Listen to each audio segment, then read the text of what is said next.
ജെന്നിസഡ് പ്രതിഷേധങ്ങളെ തുടർന്ന് നേപ്പാൾ ഇപ്പോൾ സ്ഥിതി ശാന്തമാണ്. പ്രതിഷേധം നടത്തിയ ഒരു വലിയ വിഭാഗം യുവാക്കൾ ഇപ്പോൾ തെരുവുകളിൽ നടന്ന് അവർ എറിഞ്ഞ കല്ലുകളും മറ്റുമൊക്കെ പെറുക്കി റോഡുകൾ വൃത്തിയാക്കുന്ന ഒരു കാഴ്ച, മനോഹരമായ ഒരു കാഴ്ച നമുക്ക് കഴിഞ്ഞ ദിവസങ്ങളൊക്കെ കാണാൻ കഴിഞ്ഞു. തുടർന്ന് അവരൊരു ഇടക്കാല പ്രധാനമന്ത്രിയെ തെരഞ്ഞെടുത്തിരിക്കുന്നു.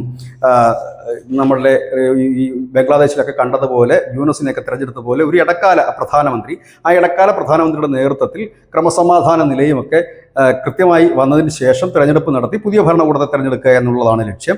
ഏതായാലും ഇടക്കാല പ്രധാനമന്ത്രിയായി ഇപ്പോൾ ഈ യുവാക്കൾ അല്ലെങ്കിൽ ഈ സമരം ചെയ്തവർ തെരഞ്ഞെടുത്തിരിക്കുന്ന മുൻ ചീഫ് ജസ്റ്റിസ് സുശീല കർക്കിയെയാണ്. സുശീല കർക്കി തൻ്റെ ആ ഒരു സ്ഥാനാരോഹണം അംഗീകരിച്ചു.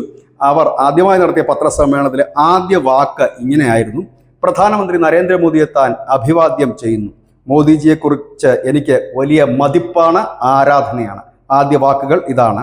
2016 നേപ്പാളിലെ ആദ്യ വനിതാ ചീഫ് ജസ്റ്റിസായ കർക്കി തൻ്റെ രാജ്യത്തിന് എന്നും പിന്തുണ നൽകിയിട്ടുള്ള രാജ്യമാണ് ഇന്ത്യ എന്നും ഇന്ത്യ ഇപ്പോഴും സഹകരിക്കുന്നുണ്ടെന്നും ഇന്ത്യയുടെ സഹകരണം അനിവാര്യമാണെന്നുകൂടി പറയുന്നു. ഒപ്പം തന്നെ തൻ്റെ വിദ്യാഭ്യാസ കാലം ഇന്ത്യയിലായിരുന്നു, അതുകൊണ്ട് തന്നെ ഇന്ത്യയുമായി തനിക്ക് അടുത്ത ബന്ധമുണ്ട് എന്ന് പറയുന്നു. തൻ്റെ ആദ്യ ലക്ഷ്യം ഈ നേപ്പാളിൻ്റെ ക്രമസമാധാന നില പുനഃസ്ഥാപിക്കുക, ഒപ്പം തന്നെ കുറ്റവാളികൾക്കെതിരെ നടപടിയെടുക്കുക, തുടർന്ന് ഇലക്ഷൻ നടത്തി പുതിയൊരു ഭരണകൂടത്തിന് അധികാരം കൈമാറുക എന്നുള്ളതാണ്. നമുക്കറിയാം ബംഗ്ലാദേശിലും സമാനമായ സ്ഥിതിയായിരുന്നു.